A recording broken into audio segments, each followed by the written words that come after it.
Ghouls have been stigmatized and ostracized from human societies ever since their emergence, shortly after the bombs dropped on October 23, 2077.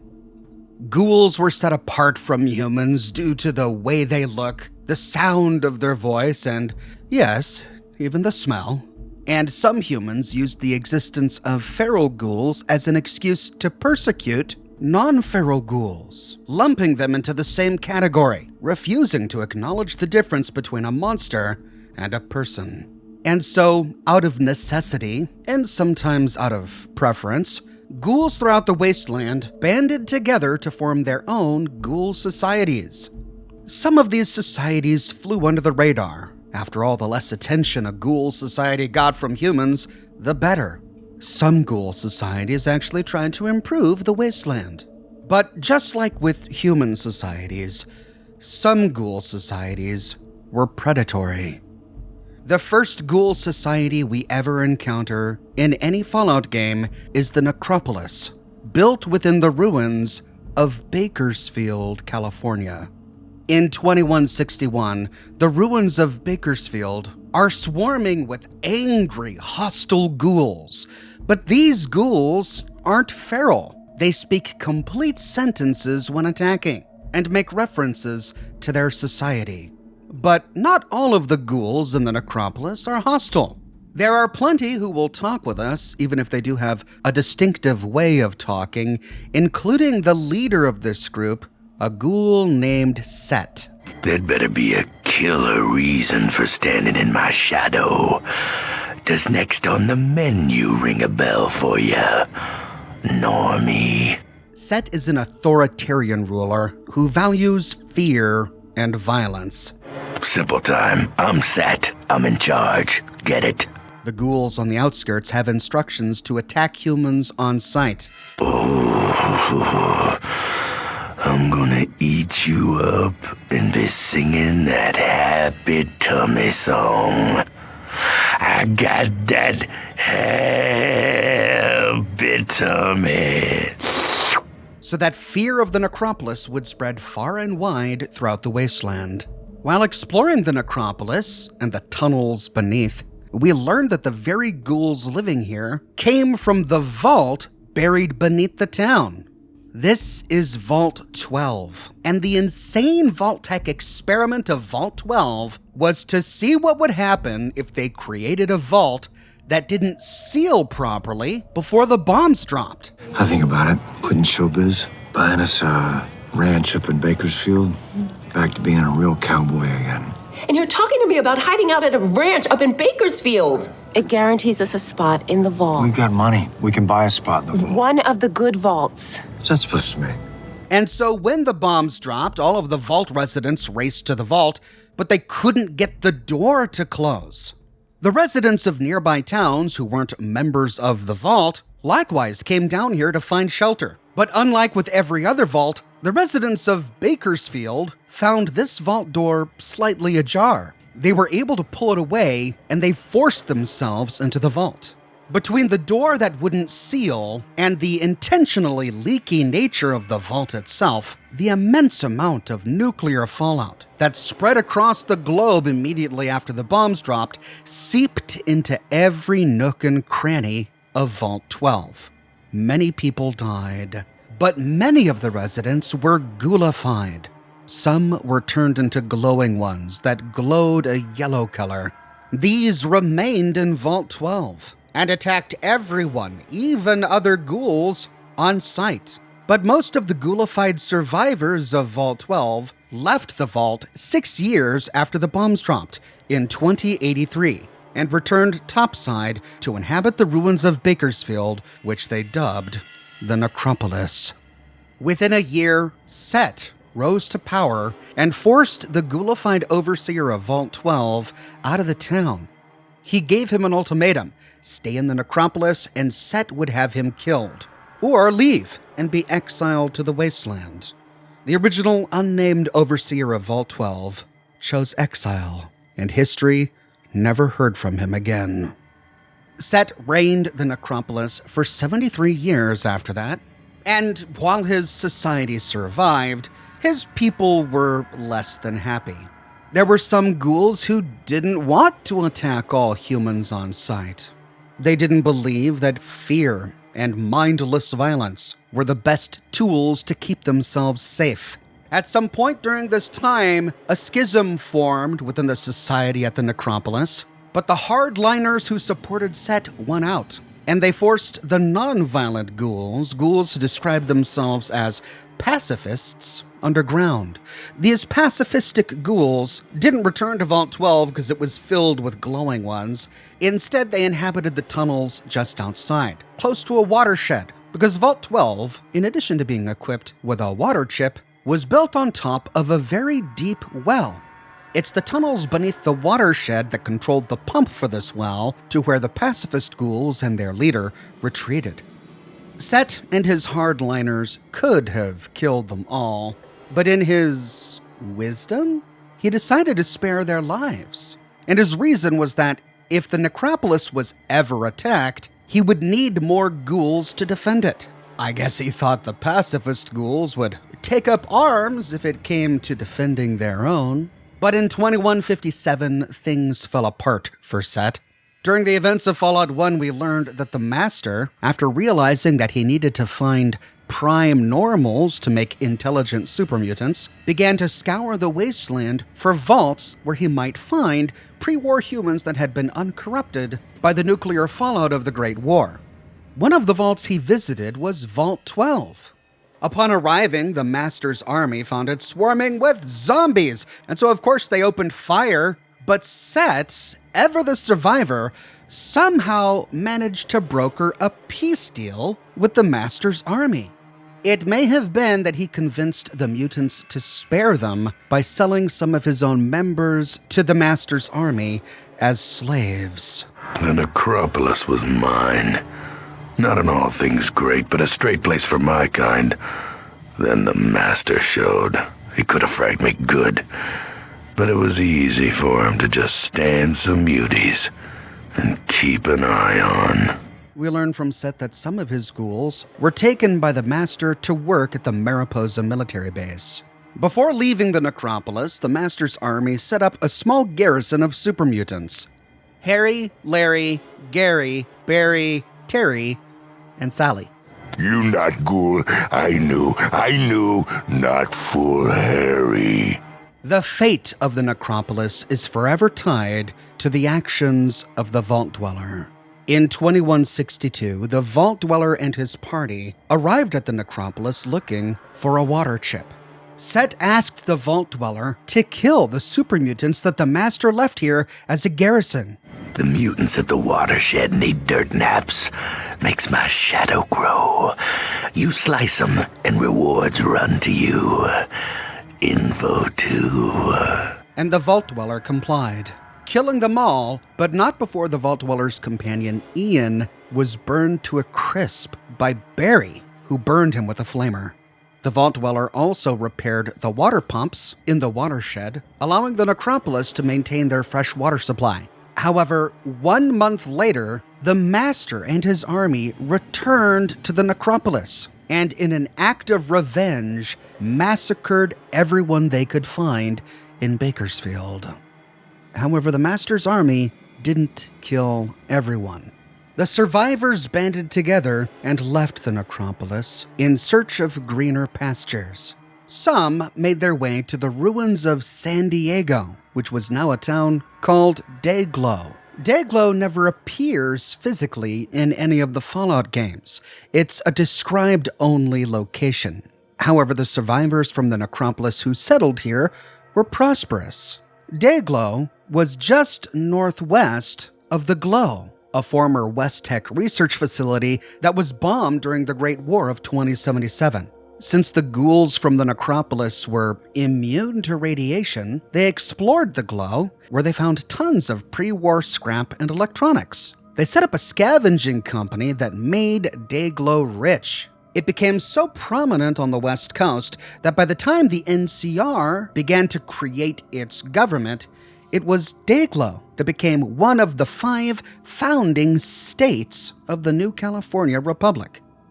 Some of the survivors from the Necropolis moved east into Nevada. There, they saw a strange sight.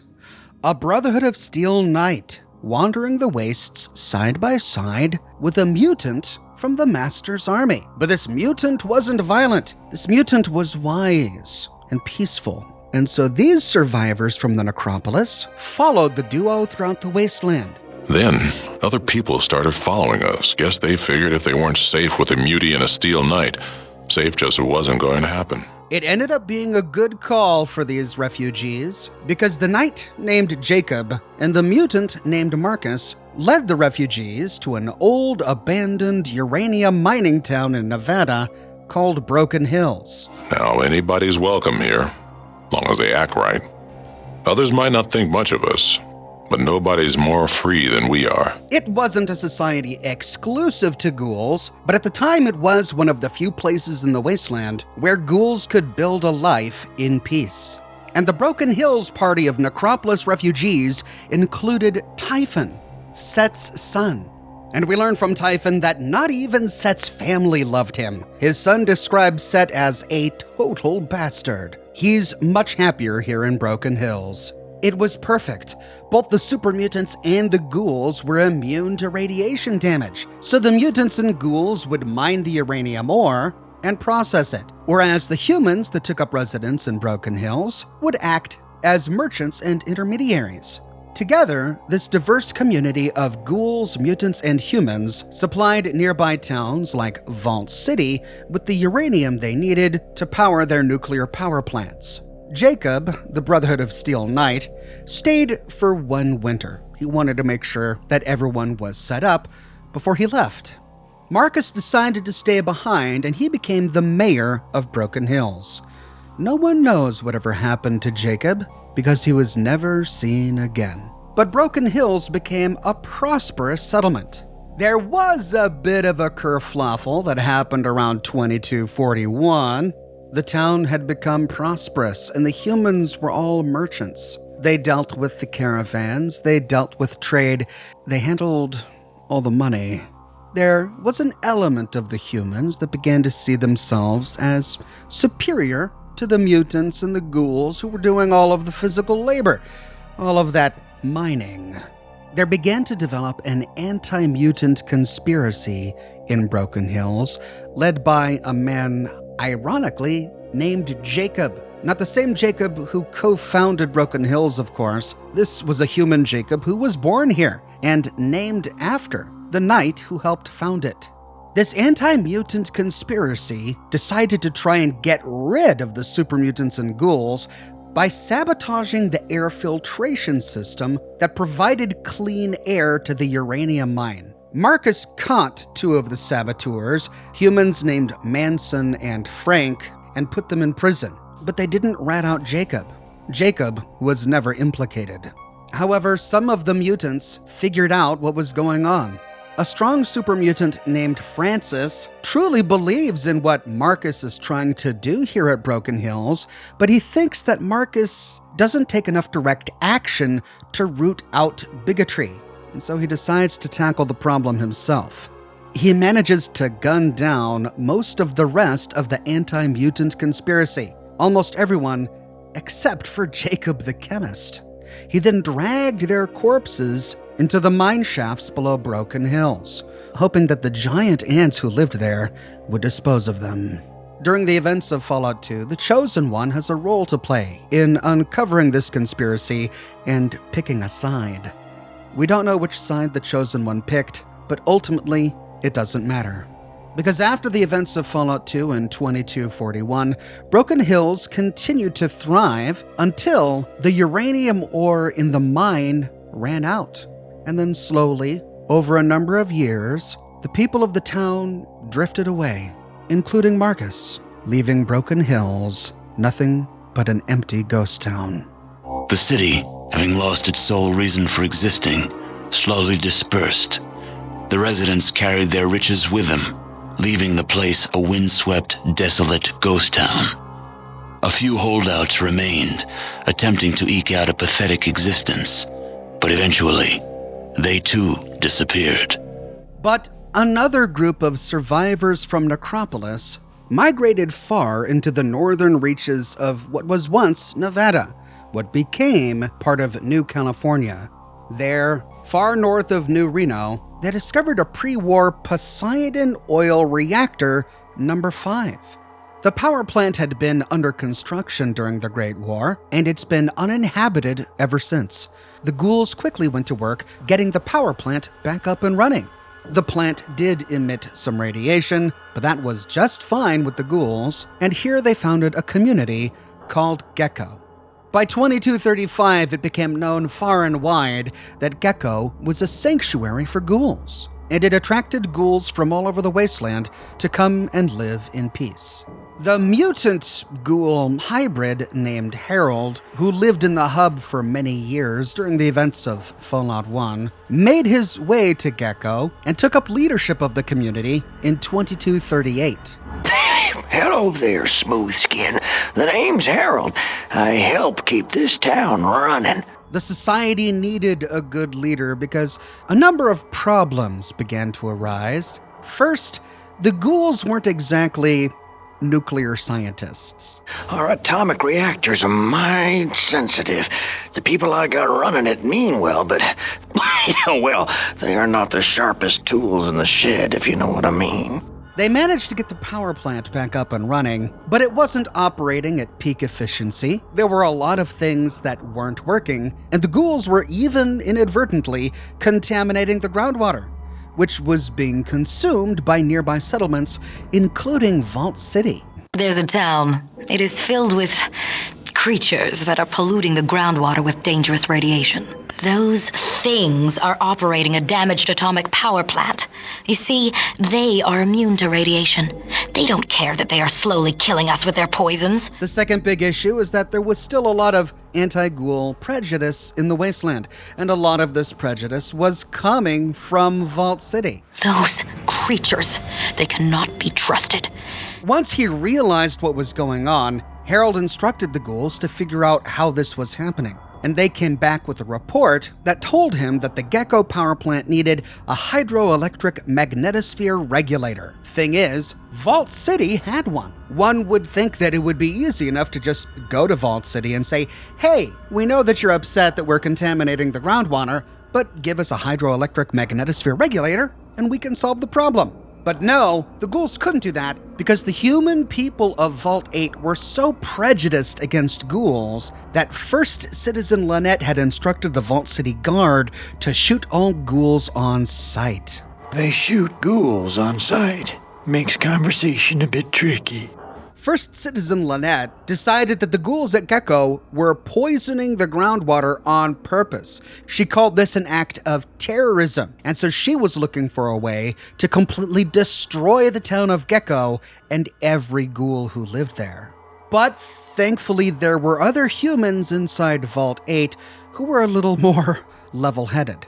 Counselor McClure, for example, was willing to listen to reason. But first he needs to know that his help will actually fix the problem, and for that, he needs evidence. The Chosen One can step into this conflict and resolve things to help out both the people of Vault 8 and the ghouls of Gecko. The power plant itself is guarded by ghouls who are part of something called the Renewal Cult. And after answering a few questions correctly, the Chosen One discovers that the Renewal Cult is being led by a larger-than-average mole rat named the Brain. And yes, he does want to take over the world. The Brain was infected with FEV, of course. The Fallout universe has made it clear that if animals are to talk, FEV is required. But the Brain is also really concerned with the state of Gecko. And it's from the Brain that the Chosen One can receive permission to get information on a holodisk that optimizing the Gecko power plant is going to produce more power, which is good for both Vault 8 and Gecko. With this proof in hand, the Chosen One can go back to McClure at Vault 8, and McClure gives him permission to pick up the hydroelectric magnetosphere regulator, as well as the power plant optimization data that the ghouls at Gecko need. Mentioning this result to First Citizen Lynette incites anger from her. Fixing Gecko's plant won't solve anything. because ultimately she doesn't really care about the contaminated groundwater. She doesn't care about the excess power from the power plant. All she cared about was committing genocide against ghouls.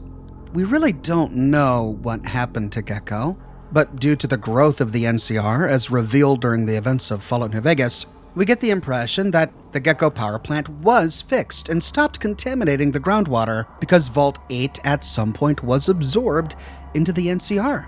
And as the NCR is a society that is historically tolerant of ghouls, it's quite possible that that ghoul society has survived. Harold, however, for some reason, decided to leave Gecko and headed east on a long migration to the Capital Wasteland. Moving to Quincy, Illinois, we find that a ghoul society has emerged in the ruins of a town that, after the war, has an extremely small population of only 38. During Fallout Tactics, we explore the town in the year 2197.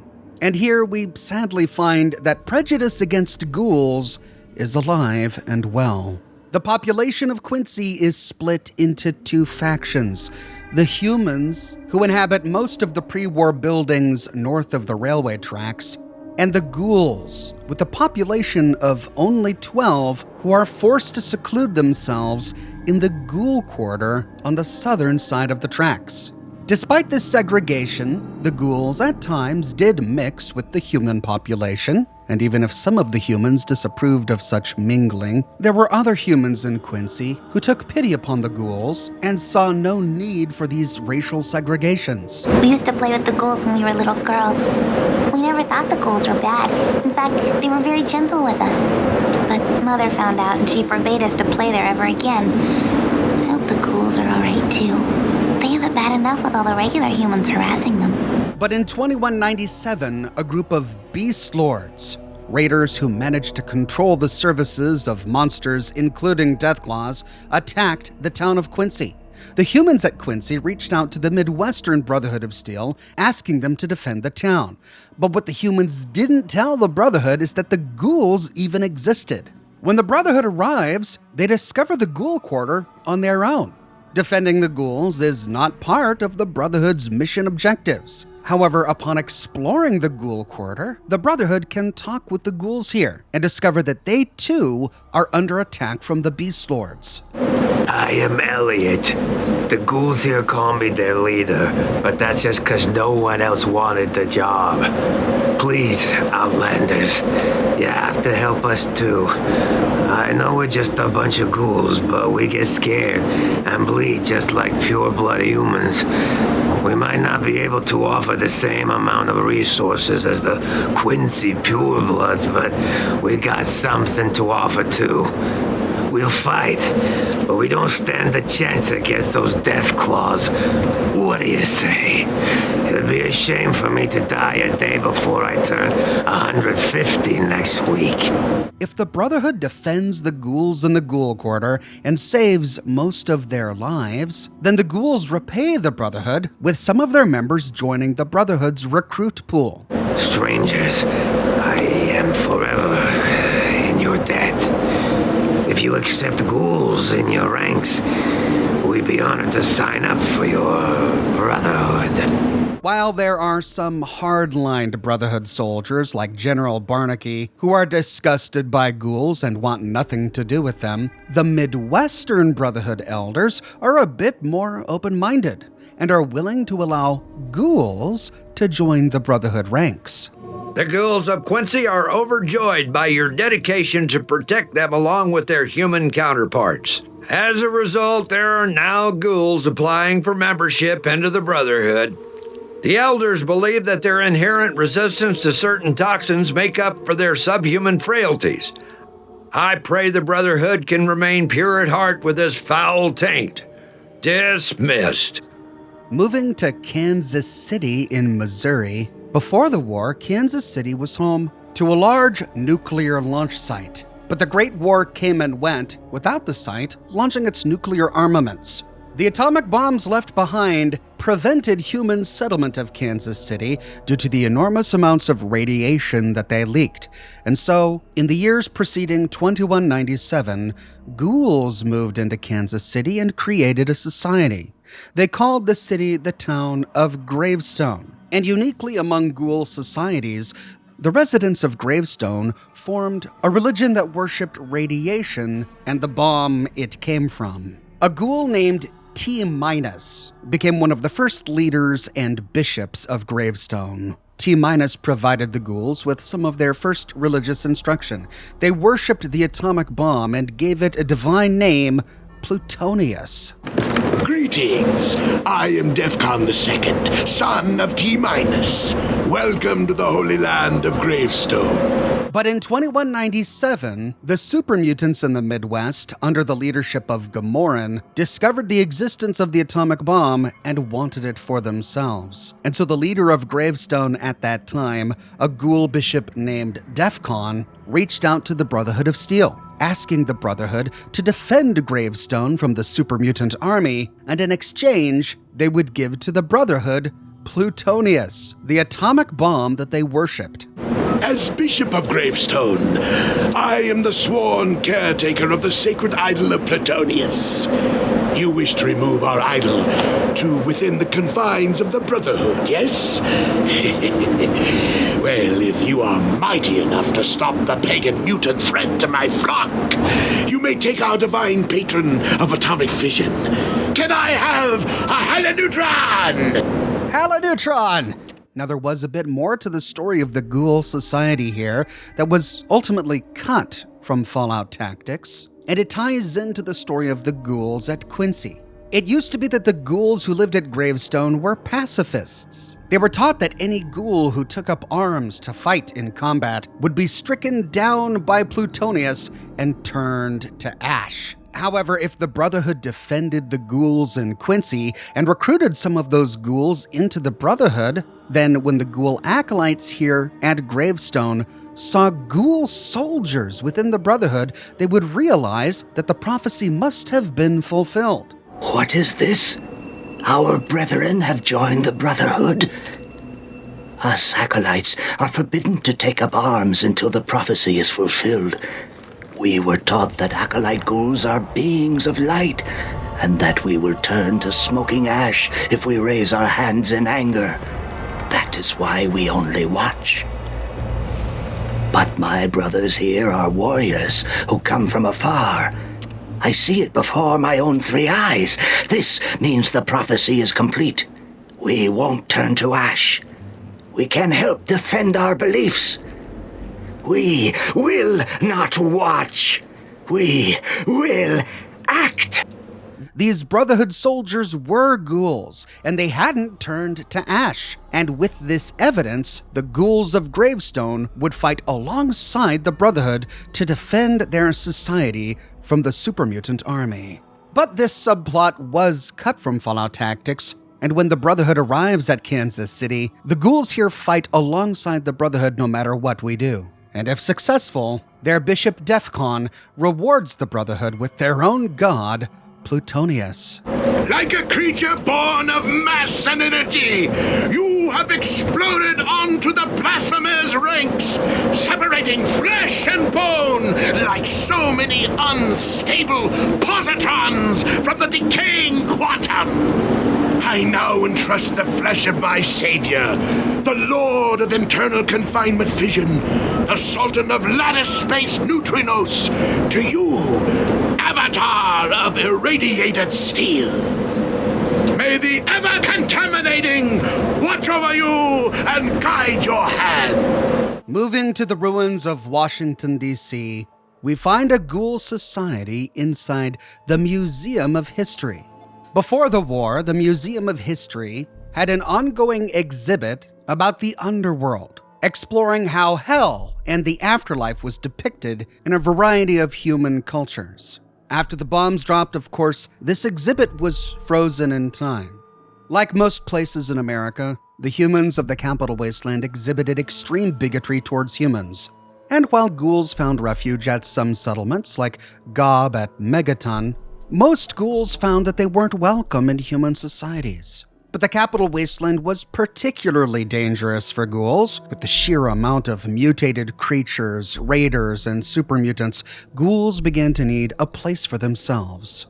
And so around 2230, ghouls began to occupy the exhibit inside the Museum of History. And they named their new society after the exhibit, the Underworld.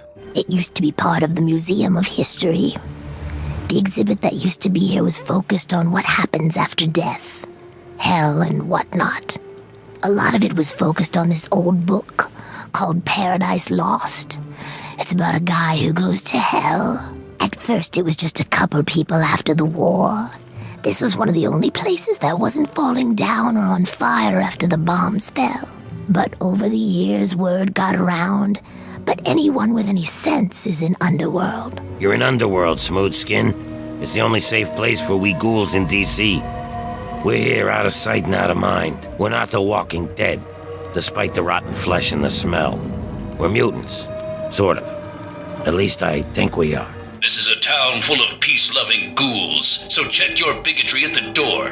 They're just like humans. They feel, they hurt, they bleed. They deserve the same love and respect as any human, and don't you forget it. At least that's what they programmed me to say. Personally, I think they're a bunch of rotting zombie maggot farms, and I'd send them all back to hell if I could. Damn this combat inhibitor! Here they found relative safety. The mall was swarming with super mutants, but the super mutants mostly left the ghouls alone. Those knuckle draggers? Nah, they don't bother us ghouls.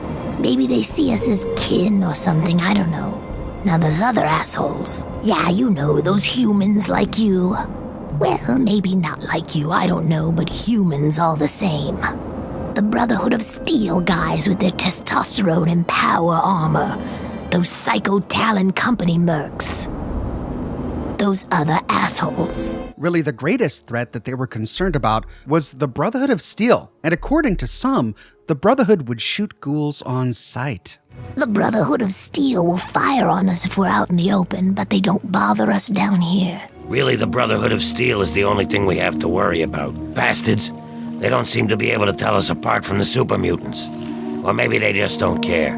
They see us and shoot on sight. At least they have the common courtesy to miss most of the time. Still, bigots. But the Brotherhood was preoccupied with super mutants, and so the Ghoul Society flourished in the Underworld. In 2277, the mayor of the Underworld was Dr. Barrows, who operated a clinic called the Chop Shop in the back. Dr. Barrows, at your service. What brings you to the Chop Shop? I'm the foremost authority on ghoul evolution. I want to know what makes us tick. Something doomed us to this rotting form, and I aim to discover what it is. There was a general store operated by a ghoul named Tulip. Oh, a human. Well, hello. Welcome to Underworld Outfitters. It's been so long since I had a customer. A barber named Snowflake, one of few ghouls who sported a full head of lush hair. Oh, hey, look at that. A human. With hair. That's what I do. I cut hair. I used to live in Rivet City. Folks there had enough money for me to do okay. But after I, changed, no one would let me touch them. I ended up here.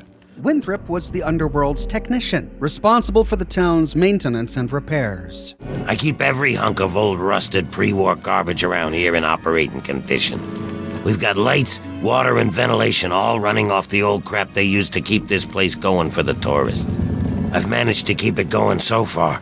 Carol and her partner Greta ran Carol's Place, a hotel and restaurant. Welcome to Carol's Place. I'm Carol. Greta will get you any food you want, and I handle the rooms.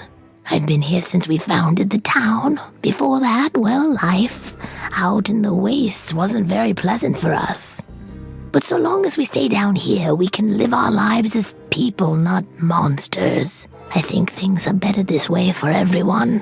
Hey, I saw you over there talking to Carol. She's friendly, isn't she? But don't you get any ideas about her, got it? Good. And the Underworld had a popular bar called the Ninth Circle, run by the corrupt ghoul named Azrakal. Ghoul, human, I don't care. The caps all spend the same. As a bartender, he often learned the secrets of his customers, and he would sometimes use those secrets to blackmail people. Additionally, he was the town's only drug dealer, keeping his side business hush-hush, but available for those with enough coin. Step over here, my friend, and I'll show you my stock of more potent goods. Azrakal will go to any lengths to maximize his profits, even willing to hire contract killers to eliminate people he thinks are competition. You see, I don't like competition. Not at all. Greta, the waitress over at Carol's, I want you to kill her. And for protection, he employs a mercenary named Sharon, though perhaps employs is not the right word. Sharon is disgusted by Azrakal's character. Azrakal was an evil bastard. So long as he held my contract, I was honor-bound to do as he commanded. But he still works for Azrakal because Azrakal owns his contract. I hold his contract, which makes me his employer. He will do what I ask, when I ask, without question. Their relationship is more akin to one of master and slave than anything else. Sharon made some choices that landed him in my employ. The matters of our contract is between him and I, no one else. And outside is Willow, the town's lookout who's there to warn the residents at the first sign of trouble. Another human with a death wish. Welcome to the mall, tourist. But the Underworld isn't the only ghoul society in the capital wasteland. The bowels of Warrington Station are infested with feral ghouls. This was the perfect place for Roy Phillips and his band of ghouls to set up a home. Roy's gang includes Michael Masters, a pre-war scientist who was responsible for some questionable scientific experiments before the bombs dropped. I wasn't always like this. I was a goddamn scientist. We were doing great things. Amazing things. Sure, sacrifices were required. Some people got hurt, but we were making real progress. But then those goddamn bombs dropped. Karma's a real bitch. You'd be wise to remember that. And Roy's girlfriend, named Bessie Lynn, a rather meek person who's really just with Roy because he's tough and he protects her. Oh, hello. I'm Bessie Lynn. I don't think you should be down here. Did you talk to Roy? Am I babbling again? I tend to do that when I'm nervous. Oh, you don't make me nervous. I mean, Roy says not to show weakness. Have you met Roy? He's killed lots of people before. I'm his gal. He protects me. So better not try anything. Roy and his band of ghouls aren't satisfied living in Warrington Station. They want into Tenpenny Tower. Tenpenny Tower is owned by Alistair Tenpenny, and he's turned his tower into a paradise, an impenetrable fortress, filled with water and plenty of food, and open to the right people who have enough coin. Roy and his ghouls have enough money, but they're still denied entry because they're ghouls. You can tell Tenpenny he can kiss my ass. We've got plenty of bottle caps. Let me in, goddammit. How many times do we have to go through this? You're not getting in. I can stand here all day yelling at you through this damn speaker if I have to. I've already told you Tenpenny won't allow zombies to live here. Who the hell are you calling a zombie? You're definitely not human, that's for damn sure. For the last time, no zombies allowed. Can't you tell the difference between me and a feral? Fine, I'll show you the goddamn difference. Just you wait. You'll get yours, all of you. But Roy's the kind of man who's not gonna let this slide. He not only wants into Tenpenny Tower, he wants Tenpenny Tower. And he'll stop at nothing to get what he wants. Tenpenny and his pack of elitist wannabes can't keep us out of that tower forever. We've got rights, and we'll take them if they aren't given to us. Not sure where you come from, kid, but out here in the wasteland, everything's up for grabs, and you only get to keep what you can hold on to. Tenpenny didn't build that tower. He found it, and took it from whoever used to own it. Now we're gonna take it from him. The animosity goes both ways. Gustavo, the guard of Tenpenny Tower, is looking to hire mercenaries to wipe out the ghouls of Warrington Station, not only the ferals, but Roy and his gang as well. That damn Roy Phillips won't take no for an answer. Keep showing up, looking for a handout. He and his kind aren't wanted. End of story. Those filthy bitches can stay living in those metro tunnels.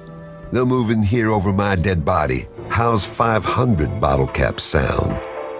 Payable upon termination of that damn ghoul, Roy Phillips, and all his followers. And Roy is looking for help to infiltrate Tenpenny Tower. He believes that he has a wastelander's right to assault Tenpenny Tower and kill everyone inside. I already got a plan. They think I'm a monster? I'll show them the real monsters.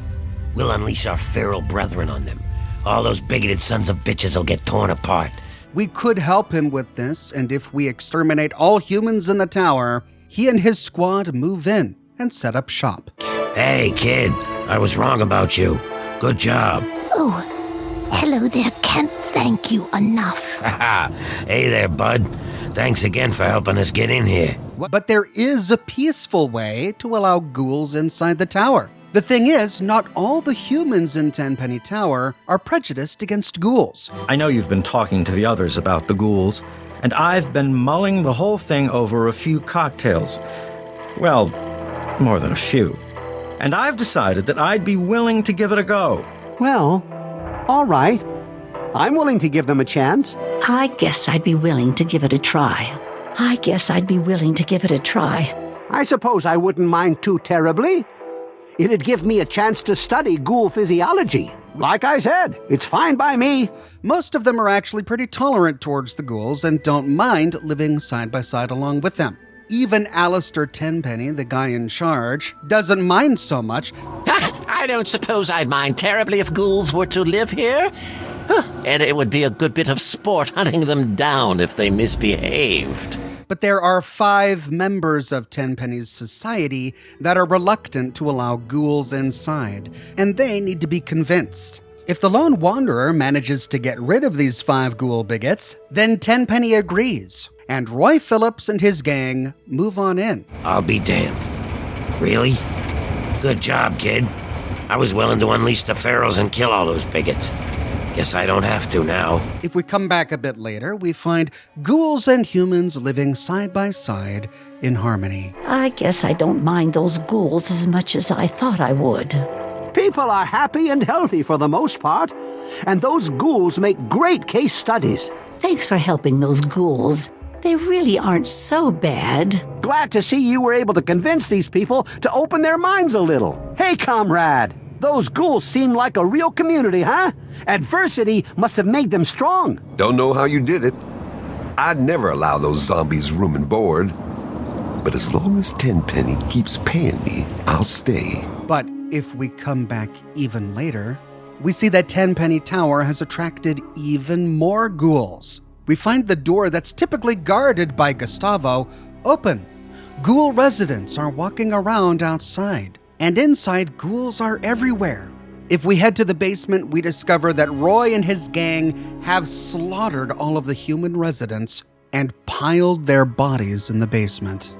Roy and his ghouls didn't care that some of the humans here weren't ghoul bigots and allowed these ghouls into their home.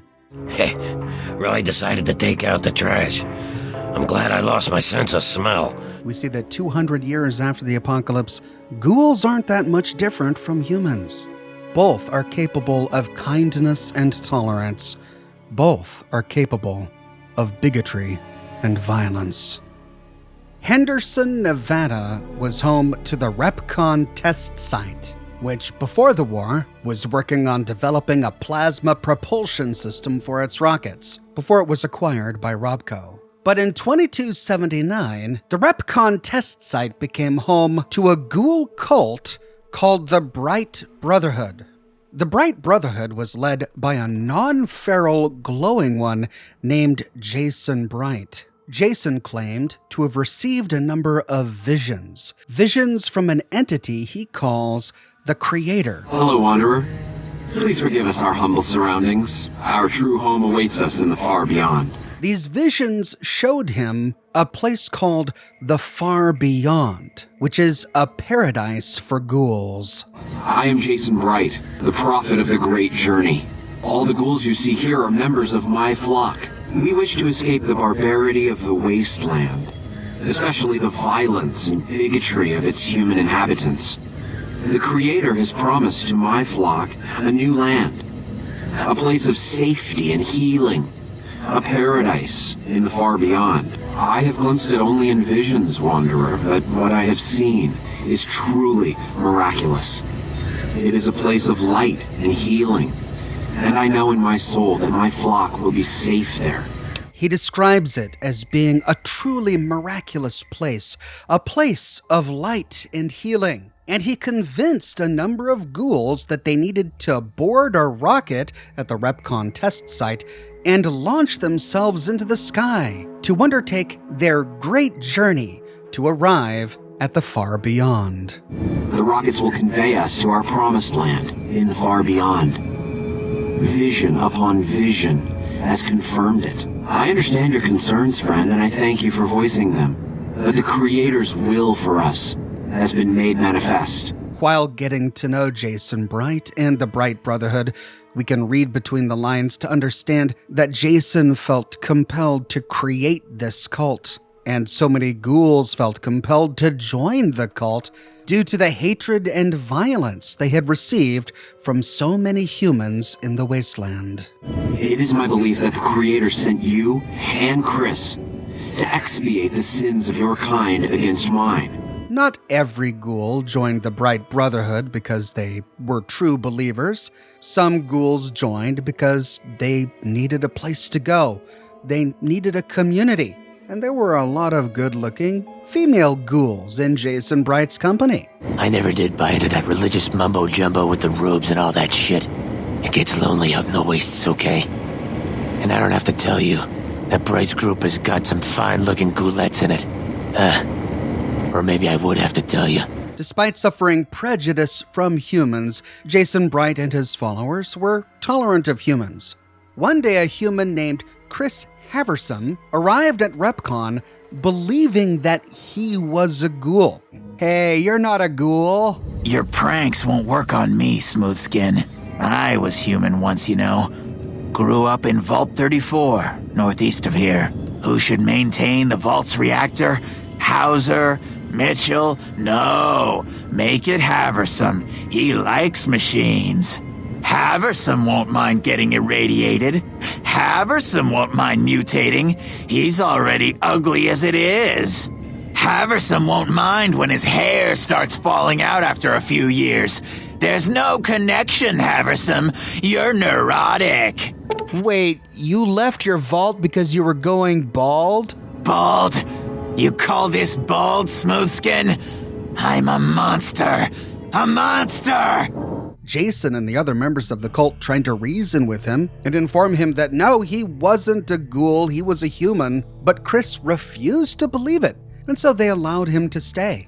However, the Far Beyond was a ghoul-only paradise, and even if Chris Haversom refused to acknowledge that he was truly human, Jason wouldn't let him board the rocket ship. I doubt you had much luck if you tried telling him that he's human.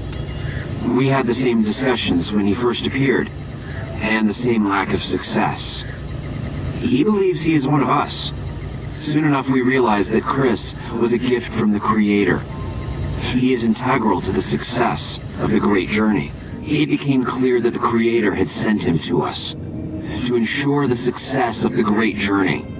Equally clear was that Chris should labor in blessed ignorance of his humanity and his inability to make the journey himself. Vision upon vision has shown me that were Chris to accompany us, he would die in minutes. The radiation around the launch pad alone would kill Chris in minutes. The radioactivity of the far beyond is much stronger. I take no pleasure in hiding the truth from Chris, but it is the Creator's will to which I must submit. Chris would never arrive at the Far Beyond. But all his plans were stalled when a Nightkin named Davidson arrived with a bunch of other Nightkin using stealth boys and attacked the Bright Brotherhood, killing half of their number. My flock fought bravely and killed a few, but at such cost. Nearly half of us died or went missing. They arrived at Repconn looking for a lost shipment of stealth boys, a shipment that was never actually there to begin with. When the Nightkin infiltrated Repconn, they left the doors open, so many of the feral ghouls who inhabited the test site began to wander off. Some of them began to attack nearby towns like Novak, hurting people, which was never Jason Bright's intention. He only wanted to save the feral ghouls by bringing them to the far beyond, which is why he had them so tightly contained inside Repconn. But a bunch of ghouls showed up one day and took it over. We can't get in there now. The courier has a number of options to direct the fate of the Bright Brotherhood. He could convince Chris Haversom that Chris will never be allowed into the far beyond, and then with Chris sabotage the rocket. My God, you were right all along. I'm no ghoul. They were just using me. Oh no. How could they do this to me? For 2 years. My God, I've been a joke to them. Do you have any idea how easy it'd be for me to sabotage those rockets? That'd be a joke, huh? One hell of a joke. Destroying the Bright Brotherhood when they launch into space.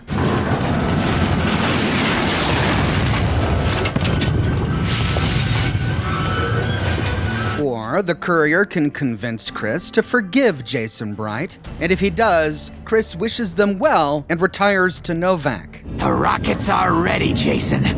The great journey can begin. Good luck, I guess. Welcome to Novak. It's not very exciting here, but the people are friendly enough. Thanks for telling me about this place. And Jason is so grateful for the help that Chris has given over the years that he canonizes Chris, turning him into a saint. Chris, you have made this great journey a reality. From this moment forward, you will be remembered as the saint of the great journey. We shall never forget you.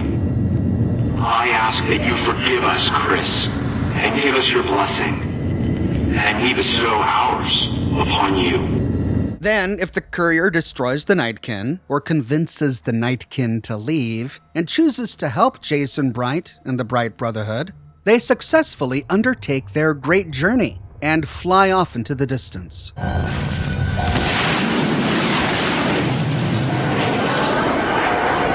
Ultimately, we don't know what happens to the Bright Brotherhood. However, there are some ending slides to Fallout New Vegas where the Bright Brotherhood returns from their trip to the far beyond in order to assist the town of Novak, presumably as a way of saying thank you to Chris. Though Novak was a low-priority target for the Legion, many of Novak's citizens died in its defense.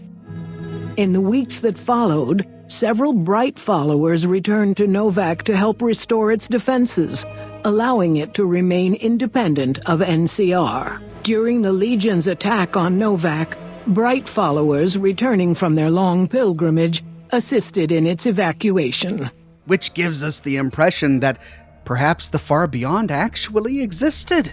Maybe Jason Bright's visions were true. But if it did exist, we have no idea what this far beyond is. In Massachusetts, west of Boston, John Caleb Bradburton, the CEO of the Nuka-Cola Corporation, built the Nuka World Amusement Park. One of the attractions of the park was called Kiddie Kingdom, with rides and entertainment designed for small children. It opened in 2050. By 2075, a magician calling himself Oswald the Outrageous was the headlining act of Kiddie Kingdom. And now, the show you've all been waiting for, Oswald the Outrageous! And he had great rapport with many of the other actors and employees.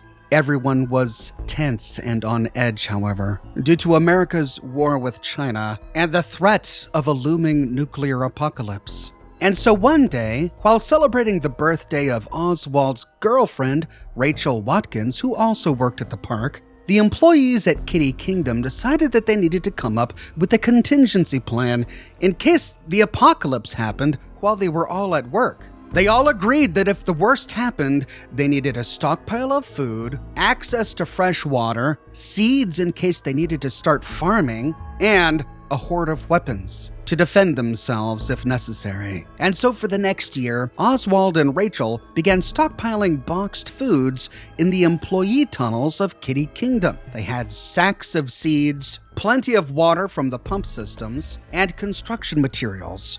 Another employee at Kiddie Kingdom, Mitchell Sykes, was responsible for collecting weapons and ammunition. But Mitchell was out collecting weapons on October 23rd, 2077, the day the bombs dropped. The park was in absolute chaos. Most of the park visitors just ran wildly in all directions, but the employees at Kiddie Kingdom did manage to convince some of the visitors to find shelter in the employee tunnels of Kiddie Kingdom. There, they closed the doors and hunkered down to wait out the fallout. By now, they were sure that Mitchell was dead. But a week later, Mitchell arrived at Kiddie Kingdom in a truck filled with guns, food, explosives, medicine, chemicals, everything they needed to set up a society. But he arrived with blood on his shirt, and he wouldn't tell Oswald or the rest what he had to do to survive.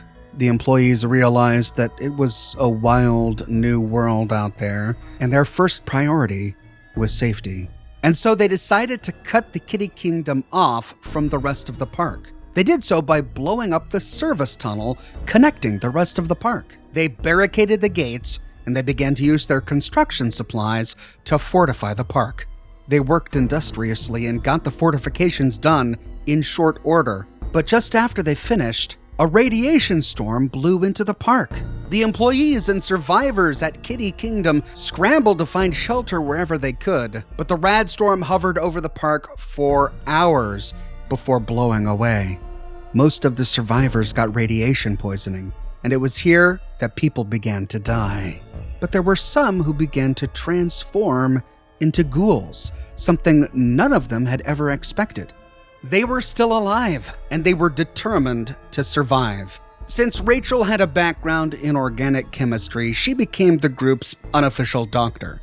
Oswald had become a glowing one, and he was a pretty charismatic guy, so he became the group's leader. And they were all really grateful that Mitchell had arrived with weapons, because a few weeks later, the Kiddie Kingdom was attacked by a desperate mob. But thanks to the preparedness of Oswald and the Ghouls, they survived. About a year later, an alarm started blaring in Kiddie Kingdom. Turns out that a nuclear reactor in Underworld had started leaking radiation into their water supply. But at this point, they were all either dead or had turned into ghouls. So it really didn't matter, and it wasn't a problem that they felt like they needed to fix. The attacks, however, kept coming. And while their defenses held for years, eventually the mobs began to break through them, and the Kiddie Kingdom was exposed. But one of the ghoul survivors, a woman named Fran Fowler, a good friend to Rachel, had an idea. She and all of the other Kiddie Kingdom employees were now ghouls. They were immune to the water that had become contaminated by the leaking fusion reactor, but the mob of attackers were still human. What if they could use this irradiated water as part of their defense? During an attack, she went into the employee tunnels and turned on the park's sprinkler system. Immediately, radioactive water showered the attackers, killing many in minutes and driving the rest away. This was effective, and it became the Kiddie Kingdom's primary defense for over 100 years. But then, this community of ghouls was hit with something they described as an affliction. Some of their friends began to lose their minds. One by one, they were starting to go feral. Rachel tried to come up with a cure. She went through all of the chemicals, all of the medicines, all of the seeds she had in store, but she couldn't come up with anything to cure her friends, her family, from going feral. Oswald, a glowing one, discovered that he had strange powers that could heal other ghouls, even revive some. But this power he had couldn't prevent his friends from turning feral. As tragic as this was, it did have some benefits. The park was now swarming with feral ghouls, and every time their home was attacked by mobs, the feral ghouls were there to defend them. But Rachel couldn't stay any longer. She had to find a cure. And so in 2286, just as a bunch of raiders moved into other parts of the park, she left the Kiddie Kingdom to try and find a cure. However, she never managed to get beyond the ruins of the neighboring town of Bradburton. While scouring the ruins, she began to detect the symptoms of the affliction in herself. I think this is it. I can't go any further. I can feel it taking me.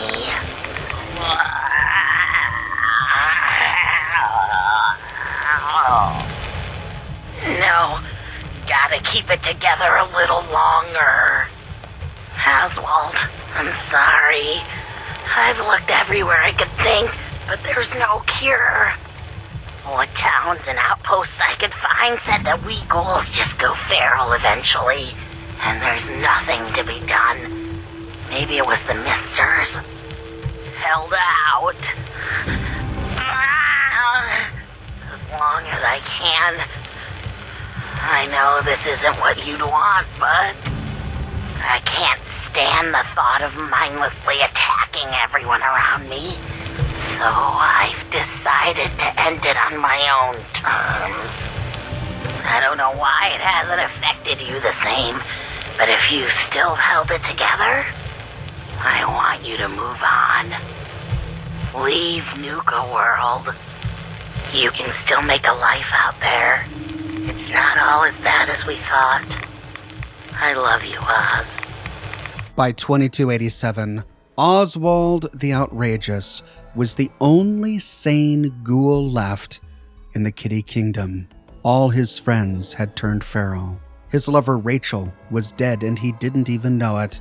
But Oswald stood defending his home from anyone who came looking to take it from him. No matter what you do, I can heal my friends, and we will protect what is ours. In 2130, Diamond City was built within the ruins of Fenway Park in the heart of Boston. The city was home to a wide array of survivors of the Great War who worked hard to maintain the wall and defend it from raiders. But in 2282, a wave of anti-ghoul sentiment swept through the city. This bigotry was fanned by mayoral candidate McDonough, who didn't care about the ghouls one way or another, but knew that the snobs in the upper stands hated the ghouls, and he wanted their votes. This strategy worked. He was elected mayor and issued an anti-ghoul decree in his inaugural speech. Look at what happened to Diamond City. Before McDonough took over, it was a half-decent place to live. But then he decides he's gonna try and get elected with his anti-ghoul crusade. In that year, ghouls were rounded up in Diamond City and kicked out into the wastes. Before you know it, you got families with kids lining up to drag folks they call neighbor out of their homes and throw them to the ruins. At least they left with their lives. And how long do you think those folks lasted in the ruins? The city condemned those ghouls to die. Cowards just got someone else to pull the trigger. Now this pissed off Mayor McDonough's brother, John. They had both been raised in Diamond City, living side by side with ghouls. John wasn't a bigot. He never thought his brother was a bigot. But watching his brother kick all the ghouls out of Diamond City, John didn't even recognize him anymore. Guy was the standard big brother. Entitled, punchy, liked to shove rotten potatoes down my shirt and slap my back. But I never thought he'd be capable of something like what they did to those ghouls. I remember storming into his office above the stands after the inauguration speech. He was just standing there, staring out the window, watching as the city turned on the ghouls. He didn't even look at me. Just said, "I did it, John. It's finally mine." Should have killed him right there, but I don't think it would have changed anything. Instead, I pleaded with him, begged him to call it off. He said he couldn't. He had nothing against the ghouls. He was just carrying out the will of the people. And he couldn't betray the voters. And then he smiled. That hideous fucking mile-long smile. He never smiled like that when we were kids. I didn't even recognize him. And so out of disgust, John McDonough exiled himself from Diamond City. He had been traveling to nearby Goodneighbor for quite some time to get chems. Goodneighbor was a town that was founded in 2240 by criminals who had been exiled from Diamond City. But at this point, it was the only place where ghouls could find shelter. John helped a family of ghouls find shelter in Goodneighbor, but Goodneighbor was a crime city, and it wasn't really suitable for families. I still wasn't a ghoul at this point, so I didn't have to leave, but I couldn't bring myself to stay in that cesspool after that. I'd been sneaking off to Goodneighbor for years to get decent chems, so I knew the safe routes. I managed to track down a couple of the families, lead them there, but most couldn't get used to the Goodneighbor lifestyle. I brought them food for a couple of weeks, but after a while, they just disappeared. Folks in Diamond City signed their death warrants, and all the good people were willing to just sit by and watch. Goodneighbor was being ruled by a crime boss named Vic.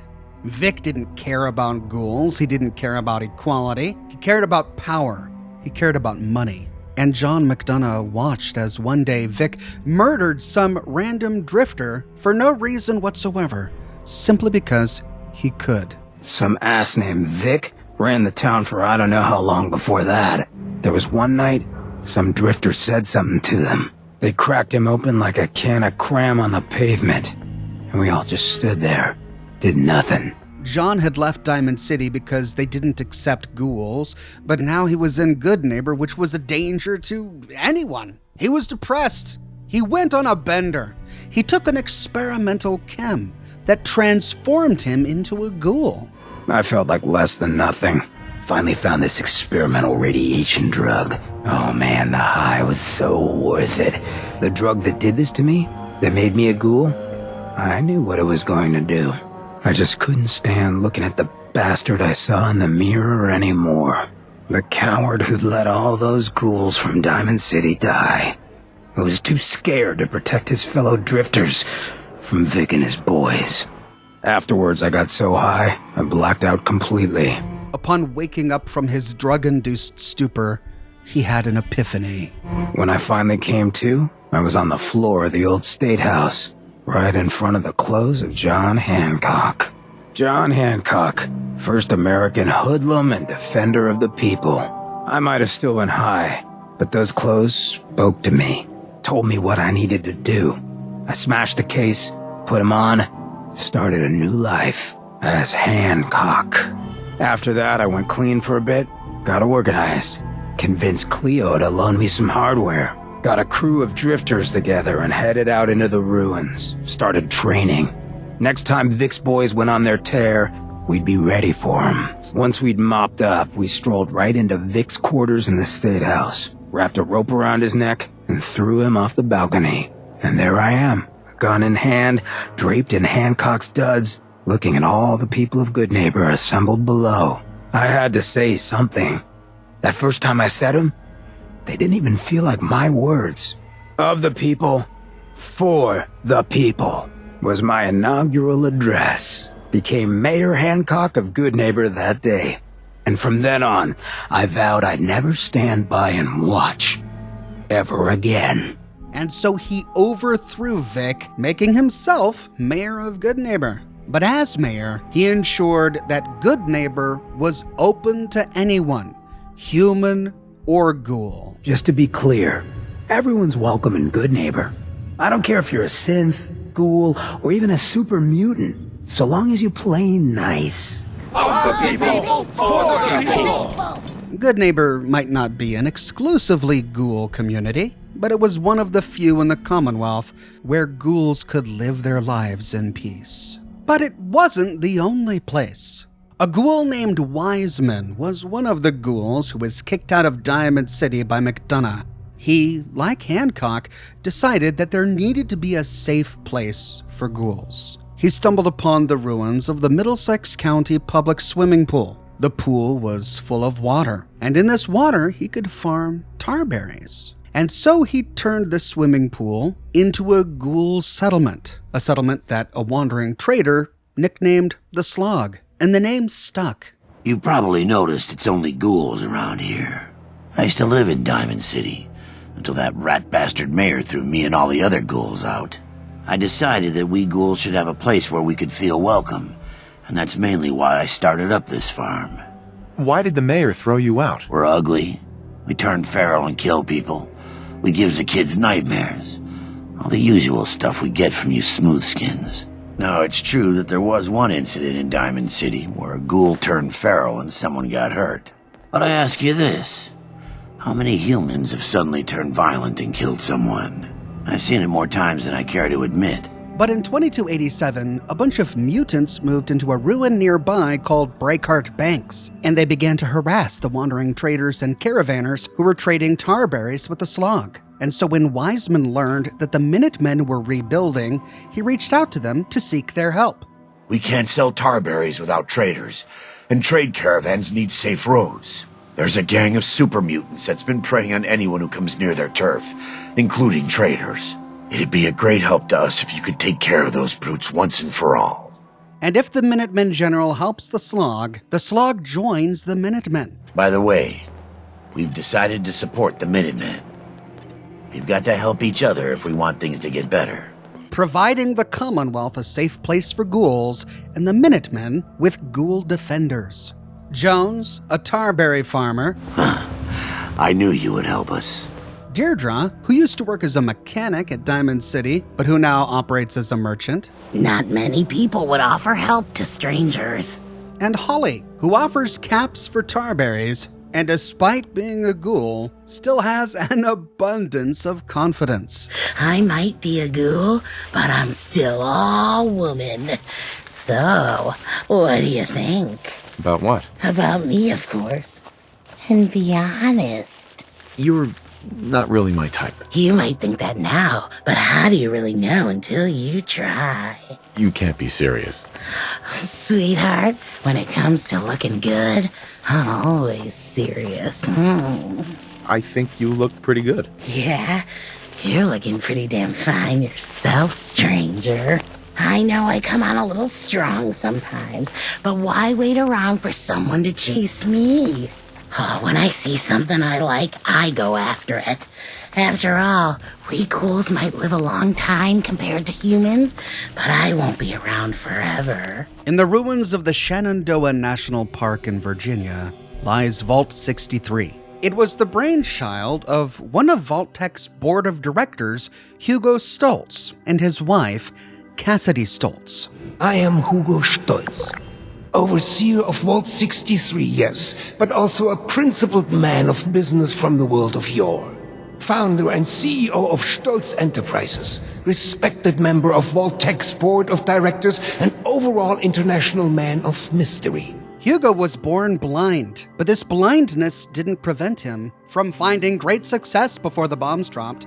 After taking over his father's family business, he built it up, becoming the CEO of Stoltz Enterprises, and becoming so influential that he secured a seat for himself on Vault-Tech's board of directors. I heard he was a pretty ruthless businessman before his overseer days. Is it such a surprise? In case you hadn't noticed yet, we used to move in high places and were very influential people.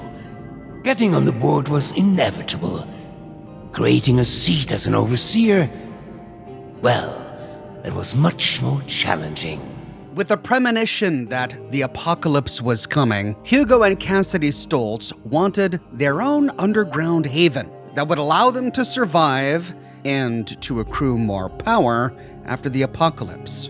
But realizing that Vault-Tech wouldn't build a vault unless there was an experiment involved, Hugo and Cassidy created a couple of experiments that they could work on. Large Guardian robots powered by 3 human brains, and a weather modification experiment using government assets from the shuttered Atlas program.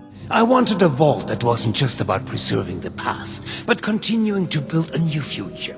Climate control, increased life expectancy, and the deadliest weapons to ward off would-be survivors of the apocalypse. It used to be a machine that did the weather. You know, monitoring it, controlling it. Just the usual stuff. I think we picked it up as a way to sweeten the pot when my father was getting the board to approve this vault.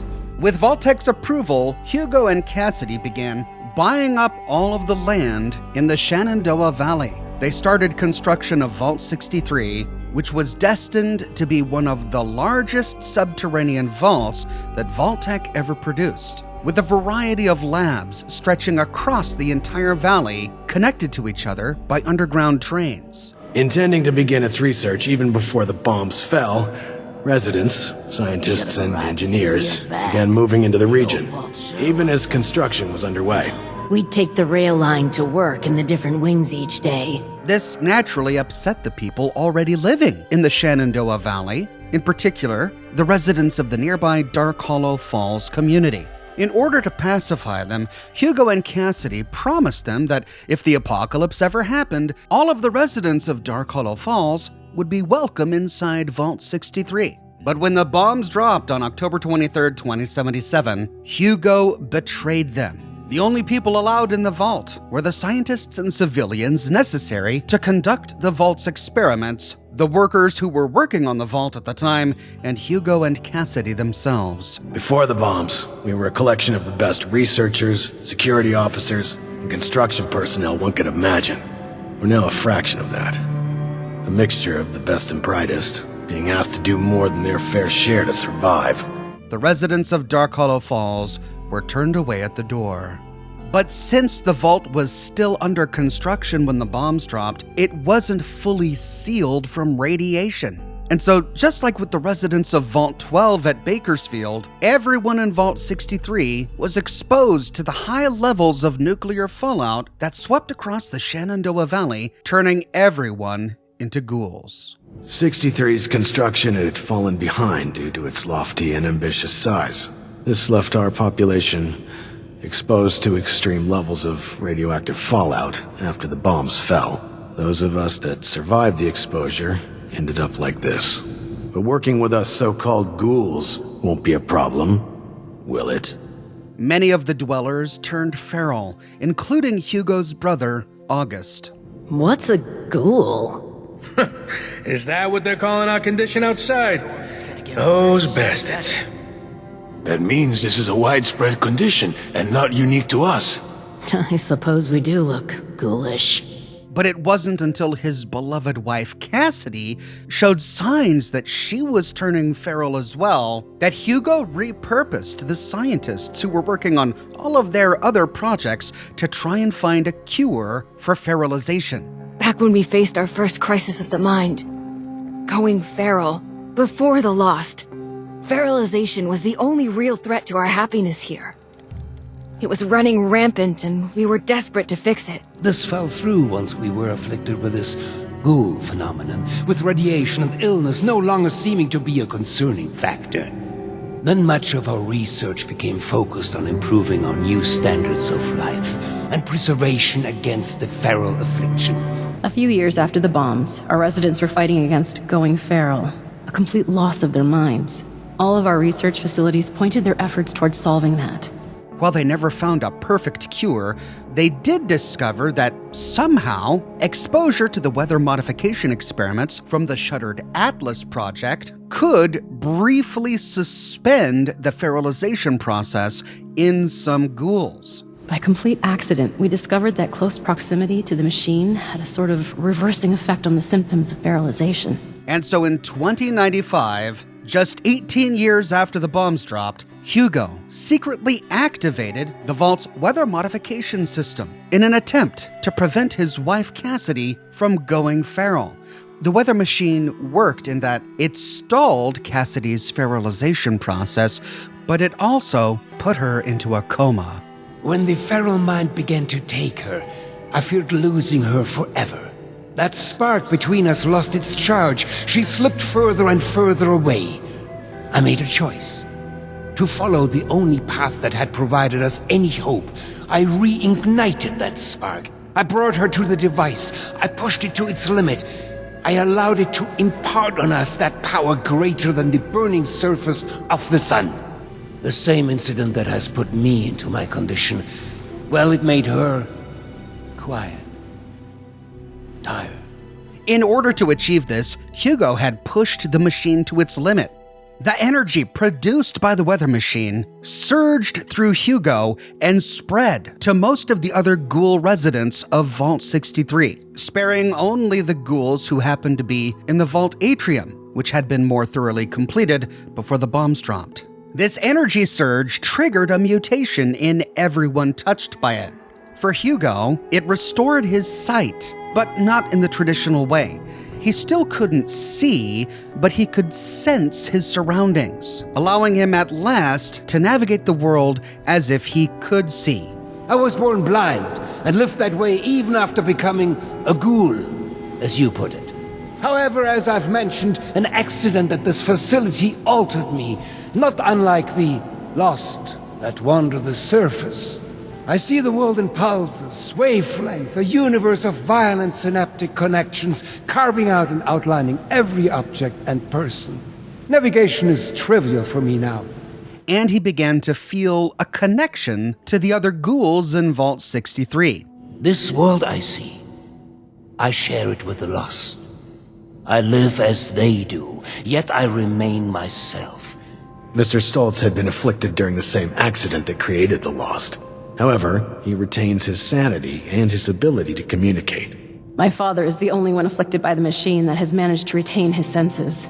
At first, we speculated that it could be related to his sight impairment, but we are certain now there's more to it. He seems to have mutated differently from the other Lost. The experiments I've been running all but confirmed it. We think the reason is because he was the one to push the big button, so to speak. He made direct contact with the device. The electricity spread out from him, almost like a conduit. But all of the ghouls who weren't inside the atrium also mutated. But because they were farther away from the weather modification machine, they didn't get a full dose. And because of this, Hugo reasons, their mutation wasn't complete. The creation of the Lost was no mistake. Its failure to reach completion is, however, a half-step that left them deserted in a reality all their own. They didn't go feral. They could still conjure words and hold weapons, but they became enraged and violent and lost. They began to attack everyone around them who wasn't also lost, including other ghouls from Vault 63, with the exception of Hugo and Cassidy, who had likewise been exposed to the energy of the weather machine. And so the ghouls who maintained their sanity mainly holed up in the Vault Atrium or found other places in the vault to find seclusion and safety, leaving the lost to roam the rest of the vault. The ghouls who weren't feral or lost worked for the next 10 years to try and figure out a way to reverse the process, to restore their friends and family members. To set your mind at ease, we're working toward not just fixing the weather, but possibly even the lost themselves. But we need to bring them back. All of them, not just my Cassie. We need to bridge the divide. That is what I'm trying to fix here. That is where I need your help. I've been researching a method of reverting the Lost back to their original condition, or at least regain the ability to communicate with us. But Hugo felt that the mutation never completed. He wanted to complete it, and so 10 years later, in 2105, he again brought Cassidy with him to the weather machine and activated it, pushing it to its limit for the second time. Months ago, before we ever crossed paths, I stood here with Cassidy just as we had a decade ago. I ran this machine again, hoping, begging for a solution, and at worst, a release from this solitary life. The results were unexpected, more severe than my first attempt. The storm, you see, the shattering of the land around here, a result of that brave step. As the surge of power coursed through him, Hugo could feel the minds of the other lost. He felt like he could talk to them, influence them, maybe even control them. And Cassidy, his wife, responded as well. Hugo claims that she was able to get up and walk, even making eye contact with him, but still unable to talk with him. I made great progress in my second attempt. I was able to calm my Cassidy. Suddenly, she responded to my will. She followed my footsteps. She looked me in the eyes again. In that moment of bliss, we fled away back to the atrium. hand in hand. Like school children, we ran while this devilish machine spun on, sowing destruction. However, the effects on the Shenandoah Valley were drastic. Activating the machine for the second time caused earthquakes to rupture through the valley, breaking open portions of Vault 63, allowing many of the lost and ferals to escape to the surface. Oh, and then there was the earthquakes recently. That destroyed any way of easily reaching the other wings. Significant damage to the tram tunnels that once connected the various research sectors of this vault. Additionally, damage to the manor grounds directly above have caused some structural integrity issues with the atrium. Perhaps most concerning, though, is the various exposed entrances to the vault spread throughout the region. This has led to an increase in the number of lost now on the surface, which isn't good for anyone involved. It caused a permanent thunderstorm to appear in the skies above the valley, and the energy was so great that it shattered the weather machine, preventing Hugo from using it again. Our facility houses a large-scale weather control device. With that, we have the storm, along with other unexpected outcomes. One of our top priorities is bringing it back under our control. As you've hopefully been made aware by now, the source of the weather phenomenon outside is a device that is under our control. I'm still trying to figure out how to repair the weather machine. When the Vault Dwellers from Vault 76 meet Hugo in Vault 63, Hugo, as the Overseer, is instructing the few residents of his vault that are still sane to continue to find a cure for feralization and to fix the broken weather machine, because Hugo believes that he needs to activate it just once more to complete the mutation in the Lost, allowing him complete control over them and curing his wife Cassidy. At Harper's Ferry, West Virginia, which in our world is in Jefferson County, on the far eastern point of the state, but in the Fallout universe is found deeper in the interior of the state, there lived a community of survivors of the Great War, most of whom were affiliated with the pre-war Free States movement. One of these survivors was an esthetician named Lucy Harwick. Shortly after the bombs dropped, she assisted the town's medic, Ella Ames, in providing medical care for the people of Harper's Ferry. In the years that followed the apocalypse, the town had been inundated with wave after wave of crazed feral ghoul attacks. And so when one of the small boys of the town, Daniel Whitby, began exhibiting signs that he was turning into a ghoul, Lucy feared that the people of Harper's Ferry would kill him or kick him out, and so she hid him away while trying to find a cure for ghoulism. However, the people of the town discovered what she had done. Daniel was apprehended and placed in quarantine, but Lucy was forced to flee the community. But soon she too began to transform into a ghoul. However, she didn't go feral, and she always hated the term ghoul. She preferred to describe herself and people like her as the changed. She decided that there needed to be a place for people like her, free from the prejudice of other humans. And so she left notes all around Appalachia, inviting people like her to join her at Valley Galleria, a ruined shopping center that was filled with feral ghouls who wouldn't attack sentient, non-feral ghouls like her. For a short while, she managed to create a community at Valley Galleria, attracting a number of other non-feral ghouls. But this soon changed. One of the members of Harper's Ferry, Duncan McCann, lost his entire family to a feral ghoul attack. Duncan was heartbroken, and he responded to the tragedy by waging a one-man war against all ghouls, feral or not. He put together a hunting party from Harper's Ferry and set off to hunt ghouls. And one of the first places he went to was Valley Galleria. There, he and his hunting party opened fire on every ghoul they found. Lucy and her small community of non-feral ghouls was forced to flee for their lives. The survivors split into two groups. Lucy and a handful of other ghouls, including her friend Sarah Samir, retreated to Dire Chemical. Duncan and his hunting party followed them and chased them into the plant's subterranean tunnels. However, when some of his hunting party recognized Lucy as a former member of Harper's Ferry, they realized that Duncan was just on a vengeance crusade. Lucy had never harmed them, she wasn't a threat to them, and they didn't want to be involved in her murder. I mean, we all heard them stories about talking ghouls. Just never thought I'd bear witness to them, and I ain't the only one. Kendall knew it sure as I did. But Duncan, he wouldn't let up. He didn't care they were begging to be left alone, but I did. Them creatures still got the mind God gave them. And who are we to take that away? One by one, the members of the hunting party fell, some to ghouls, some to robots. Duncan killed Kendall Sims himself because Kendall didn't want to hunt Lucy, until ultimately Duncan was the only one left of his hunting party. He burst into the underground control room where Lucy and Sarah were seeking shelter and opened fire. But Lucy and Sarah shot back. To anyone who will listen, my name is Lucy Harwick, and I'm here with many others just like me. We may look like those mindless things we call ghouls, but we're not. We're still people, real people with thoughts and feelings, and all those other things that make us all human. Lucy, they're here. Shit! Everyone grab a weapon. We're not going down without a fight. Duncan, I know that's you.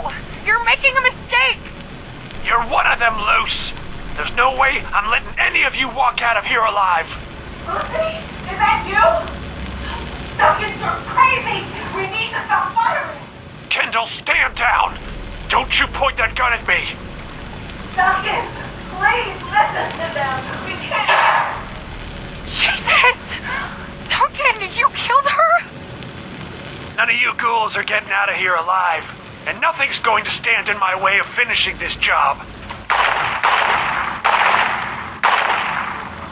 There. It's done. You hear that, Letty? For you and the kids, looks like I'll be joining you guys real soon. They all mortally wounded each other and died in that room. But the other refugees from Valley Galleria fled even further north. This party consisted of ghouls Maddox Mullen, Kevin Asherton, and Elmira. These three decided that the best way they could survive was to raid human encampments for supplies. We had to intimidate people. And if they didn't know we were ghouls, even better. So we covered our faces with masks, swept through their camps or small settlements, and took what we needed to survive. We're only paying back the injustice that was already dealt. They wore masks during all of their raids, and no one knew that they were ghouls. They had been pretty successful, and they almost had enough resources to start a new community, but they felt like they needed one more big raid. And so they descended upon a human encampment, but things didn't go right. The camp got alerted. Elmira decided to cause a distraction. She tore off her mask and ran in front of the spotlights. They thought she was feral. Bought us enough time to get out while they scanned the entrance for more of her kind. All we can do now is try to honor her sacrifice. Live on the way she would have wanted us to.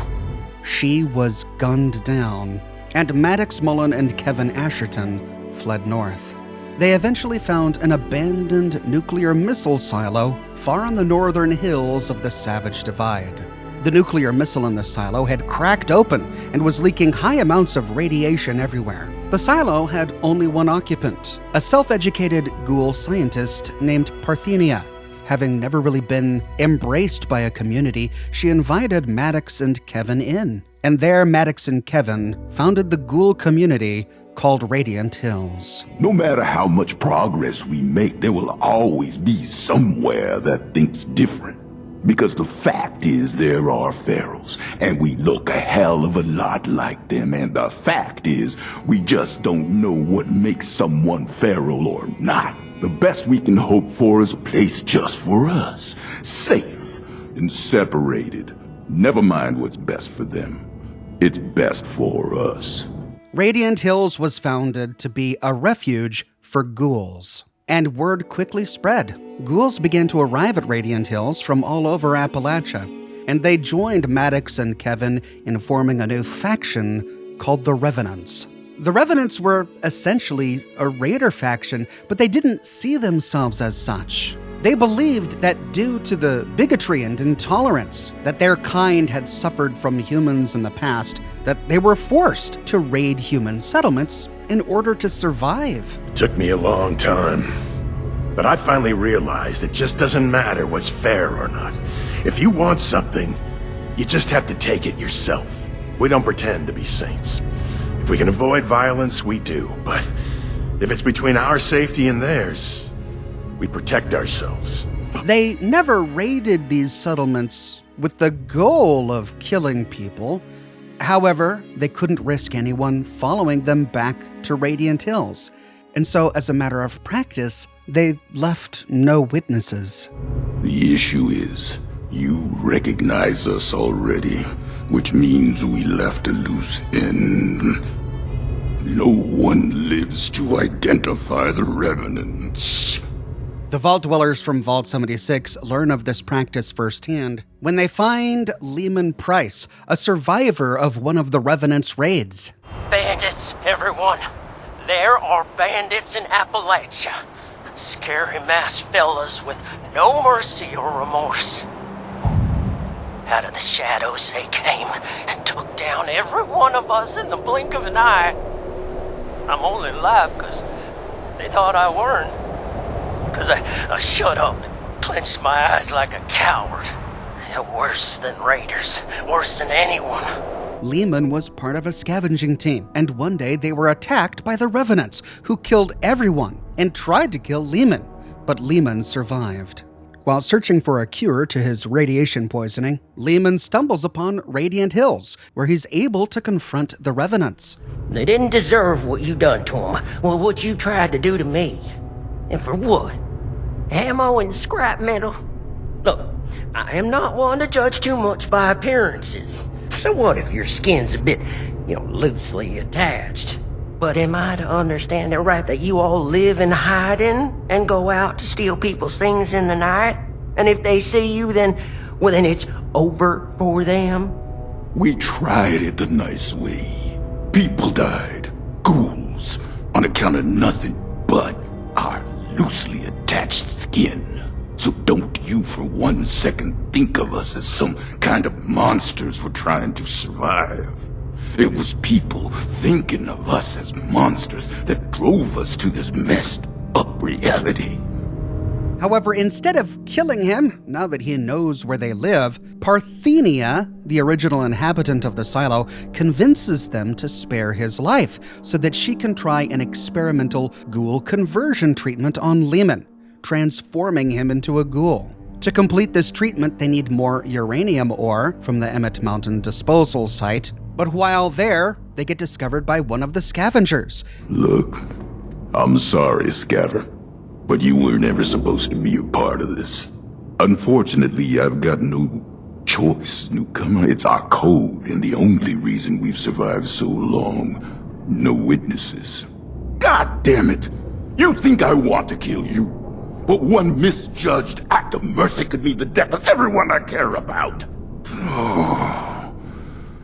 The killing of your crew, that wasn't supposed to happen.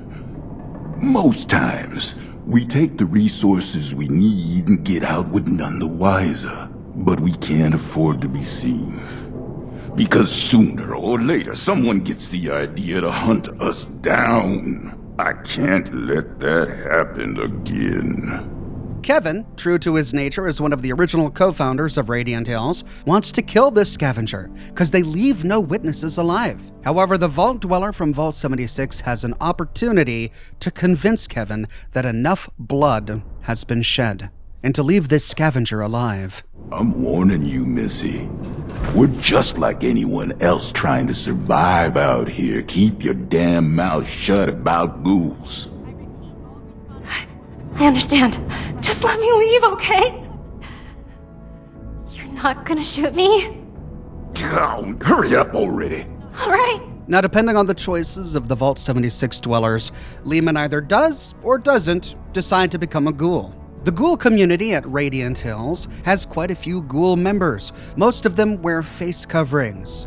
They take part in the Revenant's raids of human communities. Whatever happens out there, I won't leave you behind. Everything I do is for the people here. It's like I'm living life on a knife's edge. No room for mercy. Quick, clean, alert. No hesitations. There are only a few services that Radiant Hills can provide. Parthenia is the community's doctor and scientist. Jay Vo is a stylist, and she helps members of the community concoct disguises so that they can better infiltrate human societies. Ernie Navarro is a gardener, and he helps provide the community with food. But not every ghoul approves about the raiding that Maddox and Kevin are conducting from Radiant Hills.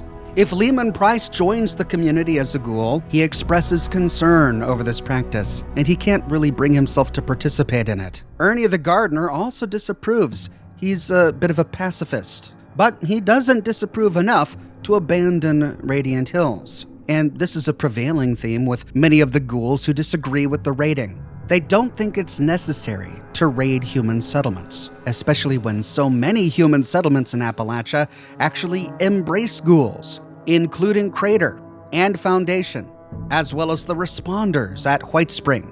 Ghouls can be found practically everywhere in Appalachia, with the exception of the Brotherhood of Steel, which is an argument against the philosophy that Maddox and Kevin embrace. They try to make it seem as if their raiding isn't a choice. It's the only option left to them. Humans have made them do this, when the reality is that they choose to do this, just as human raiders choose to raid.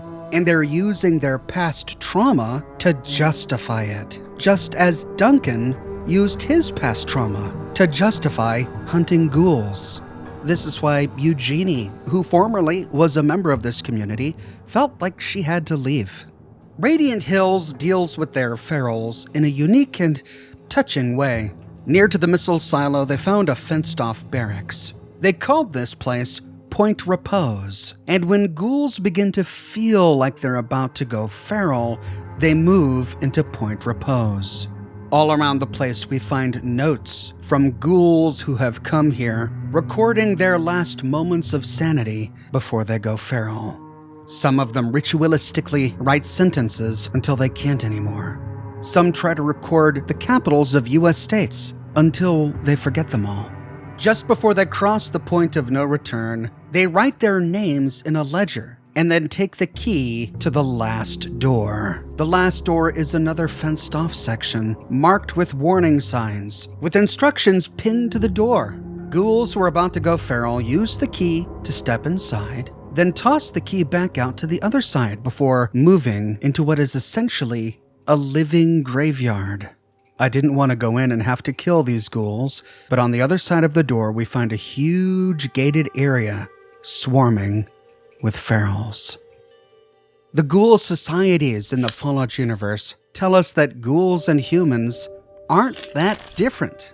Like humans, ghouls want to be part of communities where they feel safe and where they can find meaning. Like humans, ghouls are capable of kindness and love. And just like humans, ghouls are capable of murder and evil. And just like humans, some ghouls will grasp at anything to excuse it. I regularly publish new Fallout videos, so subscribe for more. And as always, thanks for watching.